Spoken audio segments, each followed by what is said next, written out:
Hello, everybody.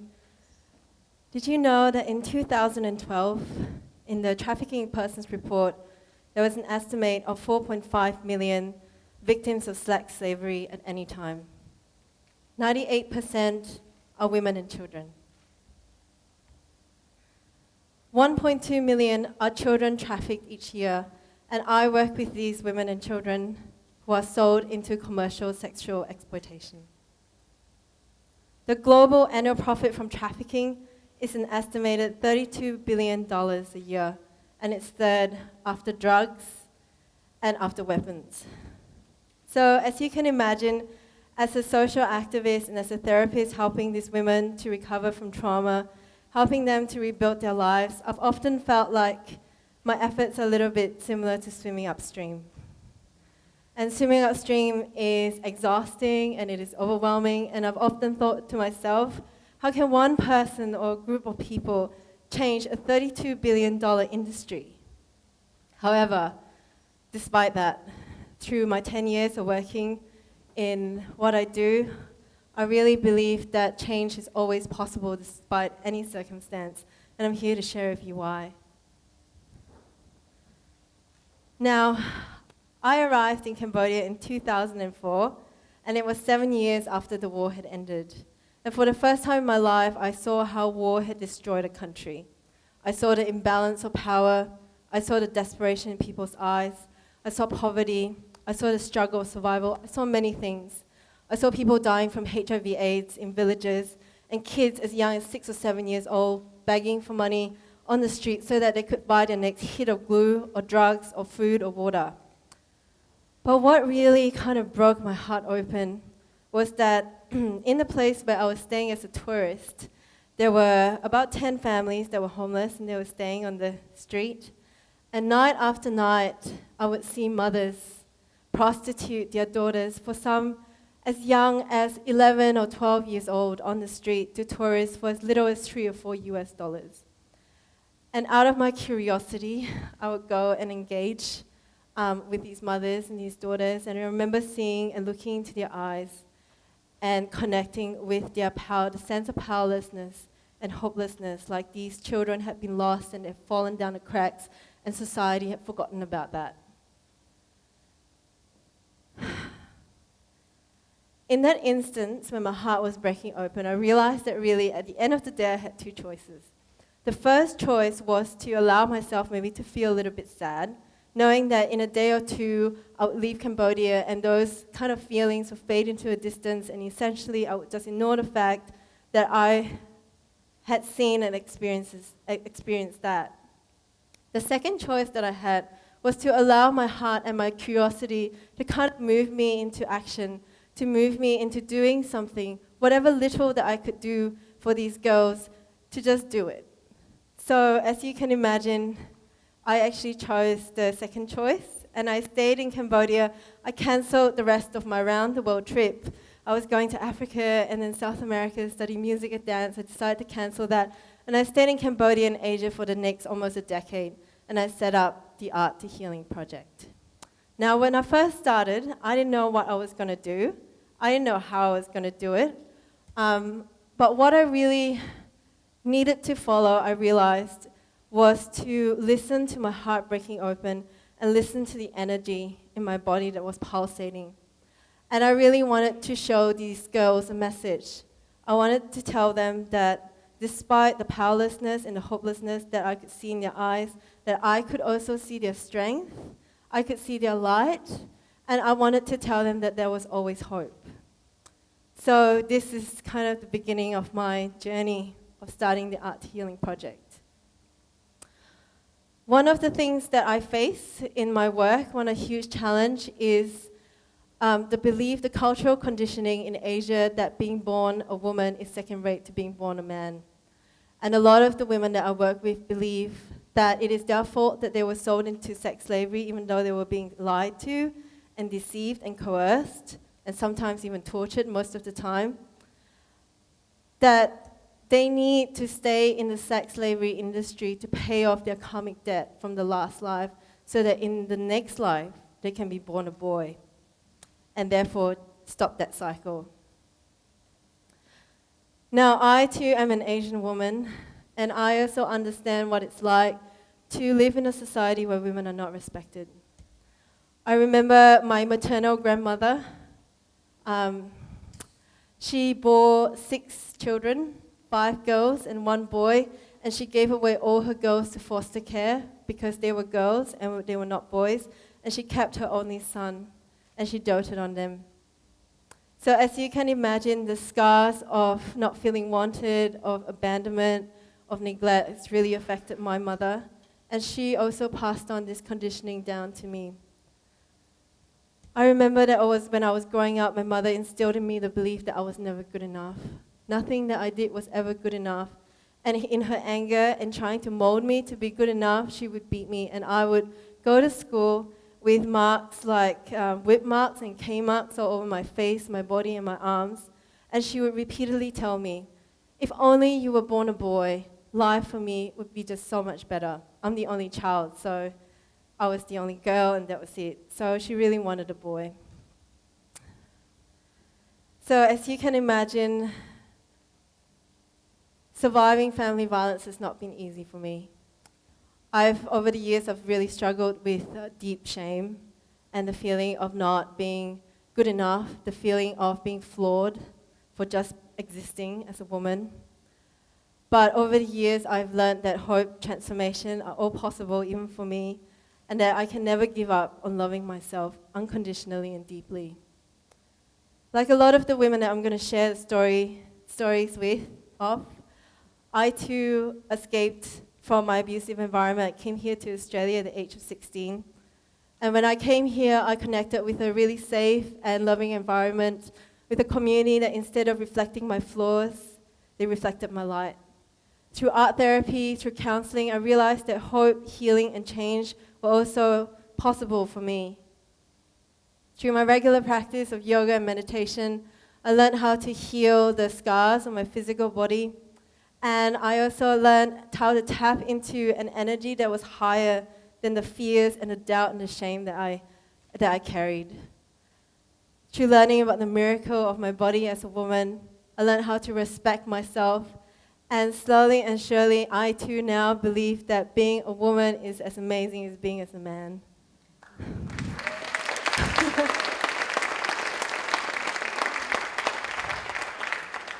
So it's through my experience where I've channeled that healing into starting out the Art to Healing project.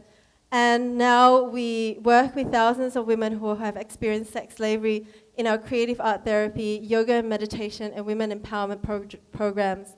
And through holding and loving myself, I've learned how to share my gifts with these women so that they can also rebuild their lives. Now, this is my story. Now, I would like to share with you the story of Vanee. This is Vanee's story. Vanee is a woman whose story is quite common in Southeast Asia, in Cambodia, on trafficking. Now, when I worked as an art therapist with Vanee, I asked her to describe what life was like for her before she was sold into slavery, and she drew this picture of an eye and a tear coming out from the eye, and a figure which is unconscious. The figure is her, and she told me that her father would beat her until she was unconscious. She comes from a northeast rural village in Cambodia, where her background comes from poverty, domestic violence, and alcoholism. So that's where she comes from. Vanee was sold into a brothel when she was 13 years of age, and this artwork that she did is an artwork of the brothel owner taking her by the hand and her father getting the money that he sold for her daughter. Now in Cambodia, on average, it's about $150 to $300, depending on their age and whether they are virgins or not. When she was sold into the brothel, she was brought and locked up in a small, dark, black room where she was starved, where she was beaten and tortured until her virginity was sold. And I asked her what it was like for her living into the brothel, and she drew this picture, and she said that living in the brothel was very much like drowning, like she was dying. She suffered from depression, she suffered from suicidal thoughts, and she felt that, she was raped and she was sexually abused on a daily basis. Now in Cambodia, on average, these girls see about 10 to 25 clients a day. Fortunately for Vanee, she was being rescued by a non-for-profit organization, and she was brought to the shelter where I was working as an art therapist. When I first met Vanee, she was completely shut down. She was suffering from level 2 post-traumatic stress, which actually meant her crying in a corner, and she could not engage in verbal speech. She was terrified about her future. She was terrified of the unknown.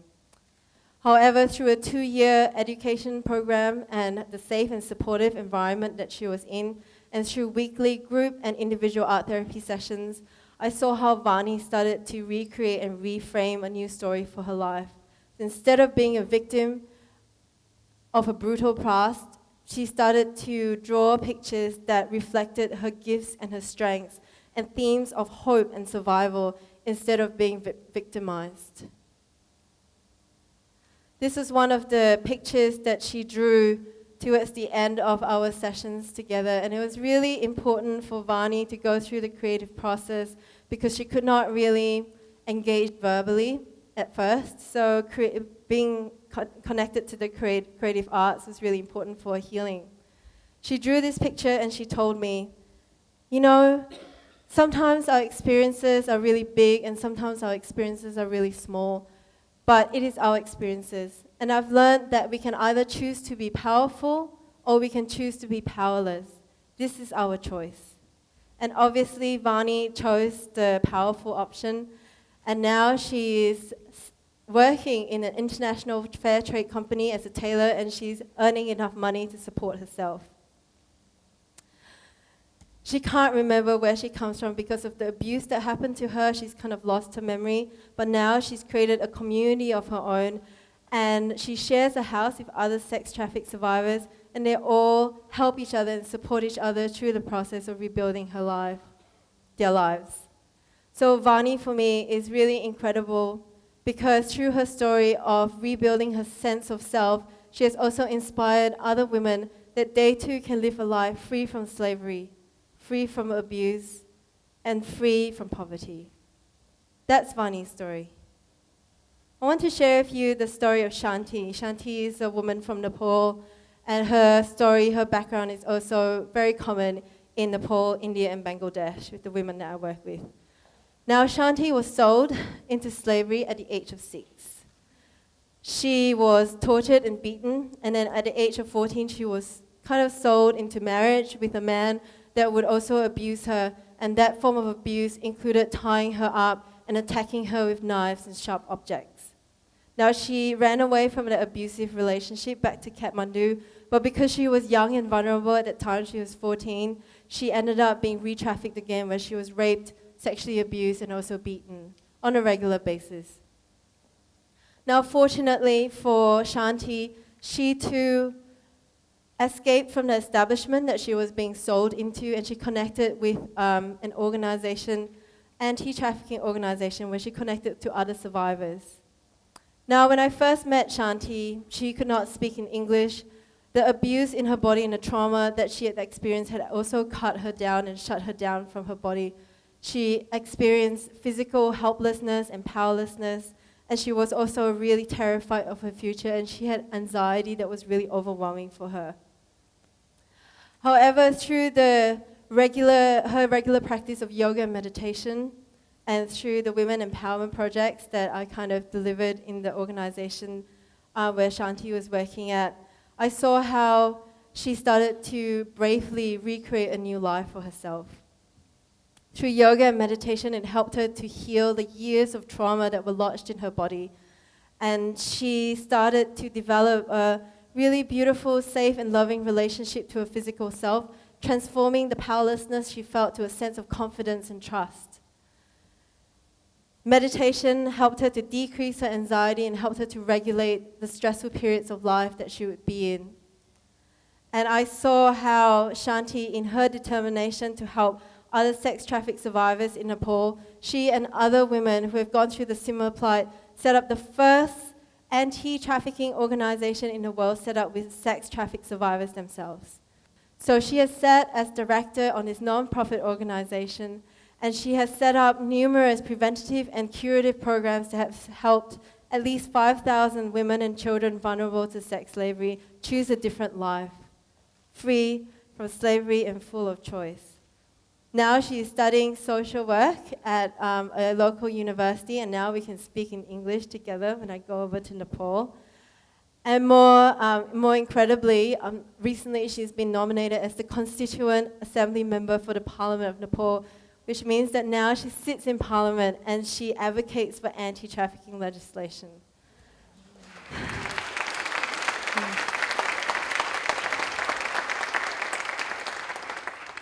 And for me, Shanti is such an amazing inspiration for me. And it just goes to show that through healing ourselves, we can also heal and transform other people.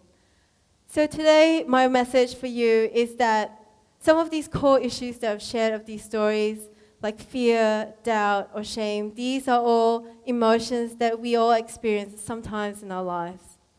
But the message is that light is always more powerful than fear. Feelings that make you feel good in your body, like love, joy, compassion, strength, that make you feel expansive from the inside, they are actually stronger than any form of abuse that you might have ever been through, or any fear or any doubt of yourself. So my question to you is, are you inspired to take some kind of action for yourself? Is there something in your life that you might feel could bring more happiness for the planet or more happiness for the world?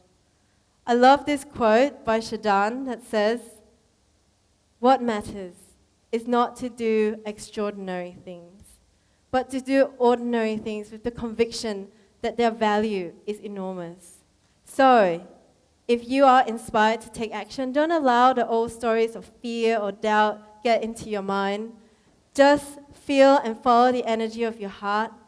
Follow what is meaningful in your life.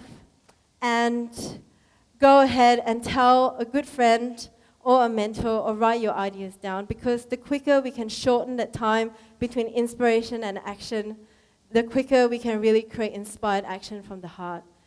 And as we do this step by step, it is really my belief that we can allow other people to sit in their power and we can share our stories, and that is how we can change the world. Thank you.